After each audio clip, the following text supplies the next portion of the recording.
Good morning बच्चों, have a nice day. हमारा मैग्नेटोस्टेट चल रहा था और मैग्नेटोस्टेट के ये मान के चलो कम से कम 5 या 6 टॉपिक हो चुके हैं। आज हम मैग्नेटोस्टेट का बहुत ही इंपॉर्टेंट टॉपिक करने जा रहे हैं और वो है एम्पियर सर्किटल लॉ।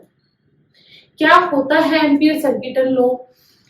इसने कैसे मैग्नेटोस्टेट में धूम मचा रखी है, ये हम आज की क्लास में पढ़ेंगे। इससे पहले मैंने पहले की क्लास में आपको पढ़ाया था कि जो गॉस लॉ था, गॉस लॉ में अपन ने जो इलेक्ट्रिक फील्ड निकालने के लिए पढ़ा था कि गॉस लॉ ने एक इलेक्ट्रिक फील्ड इनफाइनाइट लेंथ की अगर कोई सी तो इनफाइनाइट लेंथ का कोई वायर हो जिसमें चार्ज का डिस्ट्रीब्यूशन सेम हो, तो वहां पे आपको अगर इलेक्ट्रिक फील्ड कैलकुलेट करना है तो आपने गॉस लॉ लगाया था। उसी को सिमिलर करके क्या बनाएंगे, एम्पियर्स लॉ।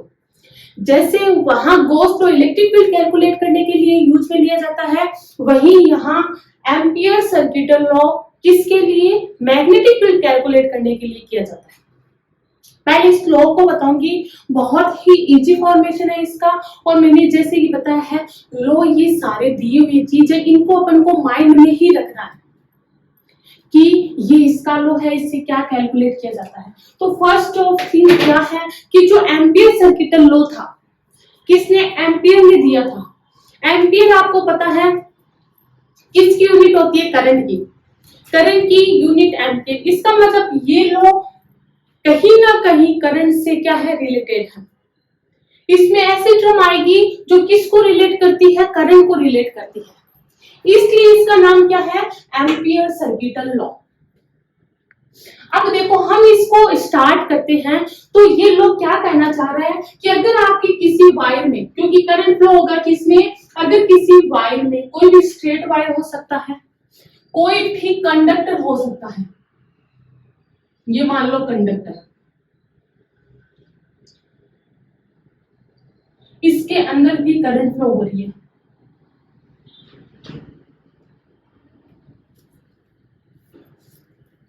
करंट फ्लो हो रही है, तब एम्पियर सर्किटल लॉ कहता है अगर किसी वायर के अंदर करंट फ्लो हो रही है तो उस वायर के कारण जो मैग्नेटिक फील्ड प्रोड्यूस होता है उसको हम कैलकुलेट कर सकते हैं। अगर किसी वायर में करंट फ्लो हो रही है तो उसके कारण अगर कहीं भी मैग्नेटिक फील्ड है उसको हम कैलकुलेट कर सकते हैं, लेकिन उसके लिए आपको क्या बनाना पड़ेगा, एक सर्किट बनाना पड़ेगा जिसको एम्पियर लूप बोलते हैं, एम्पियर सर्किट बोलते हैं। वो भी जैसे गॉस सर्किट था ना, आपने एक इमेज किया था, एक क्लोज सरफेस होती है जिसको गॉस सरफेस कहते हैं, गॉसियन सरफेस कहते हैं।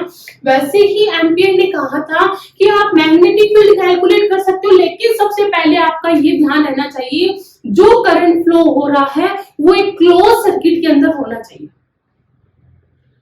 तो आप उसका मैग्नेटिक फील्ड कैलकुलेट कर सकते हो। तो सबसे पहली थिंग मेरे को इसको क्या करना पड़ेगा, क्लोज।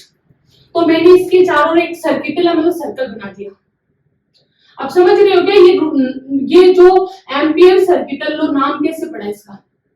पहला करंट फ्लो हो रही थी, करंट को किस में मेजर किया जाता है, एम्पियर में। और दूसरा सर्कल बनाया इसके चारों ओर, क्यों, क्योंकि एम्पियर सर्किटल लॉ के लिए जो करंट है वो एक क्लोज लूप में होना चाहिए, क्लोज सर्किट के अंदर होना चाहिए।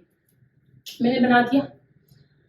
तब एम्पियर क्या कहता है, तब एम्पियर क्या कहता है, पहली बात तो ये कैसे बनना चाहिए, ये जो क्लोज लूप बना रहे हो ये मैग्नेटिक फील्ड के अकॉर्डिंग बनना चाहिए। ये क्लोज लूप किसको शो करेगा, मैग्नेटिक फील्ड को। कैसे, आपको ये चीज बाद में बताऊंगी, लेकिन आपने सबसे पहले क्या किया है, क्लोज लूप बनाया। मैंने सर्कल बना दिया।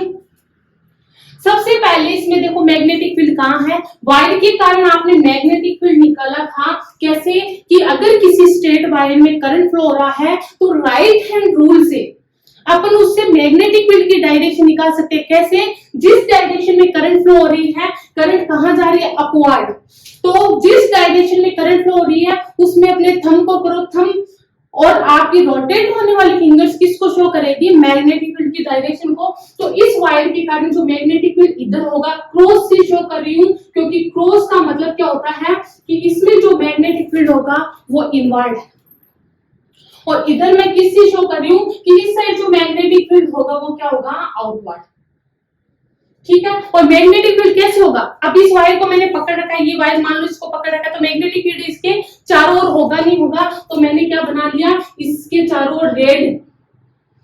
देखो एक तो मैंने सर्कल बनाया है किसके लिए, क्लोज करने के लिए। दूसरा मैंने क्या बनाया है, मैग्नेटिक फील्ड बी चारों ओर होगा। तब एम्पियर क्या कहता है, तब एम्पियर क्या कहता है, इस क्लोज सरफेस का लाइन इंटीग्रल, ये क्लोज सरफेस है ना, क्लोज सरफेस के मैग्नेटिक फील्ड का, क्लोज सरफेस के मैग्नेटिक फील्ड का लाइन इंटीग्रल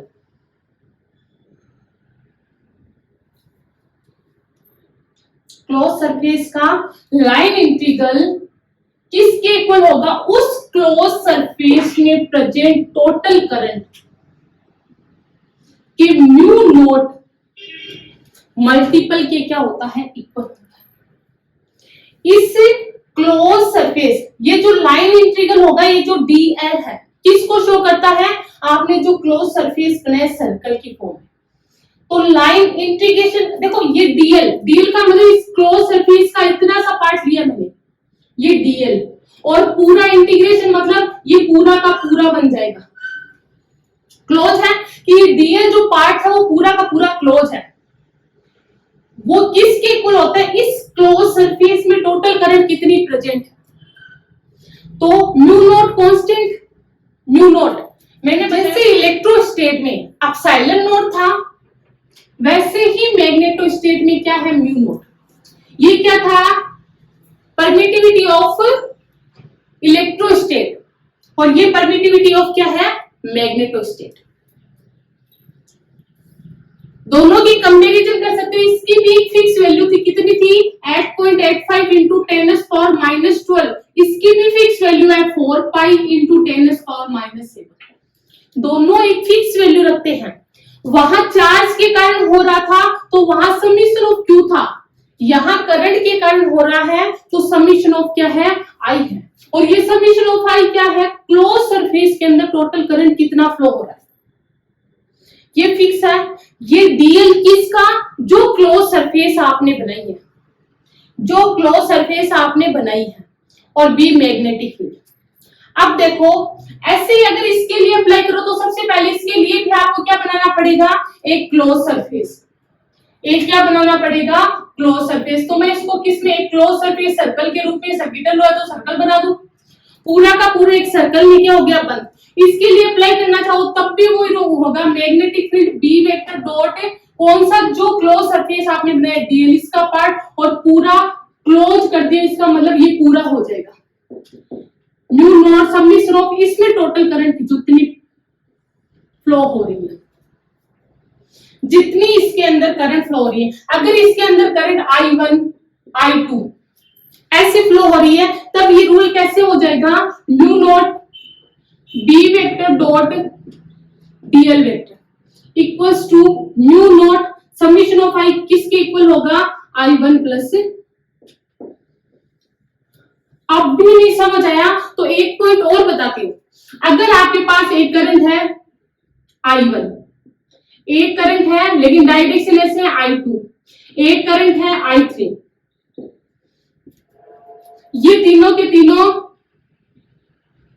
एक क्लोज सरफेस में है, और एक करंट यहां पे है I4। अब आपको पूछ ले मैग्नेटिक फील्ड निकालो, तो आपने क्लोज सरफेस मैग्नेटिक फील्ड निकालो तो आप फॉर्मूला क्या लगाओगे, B vector dot dl vector. लेकिन आप म्यू नॉट यहां तक कर लोगे, लेकिन अब आप कहोगे कि टोटल करंट आपको हमेशा क्या देखना है, क्लोज सरफेस के अंदर। क्लोज सरफेस के अंदर कितना करंट है, एक तो I1, दूसरा I2 है, लेकिन डायरेक्शन ऑपोजिट है तो माइनस की I2। डायरेक्शन ऑपोजिट होते ही साइन माइनस, प्लस I3। अब आप लिख दो I4, नहीं गलत हो जाएगा।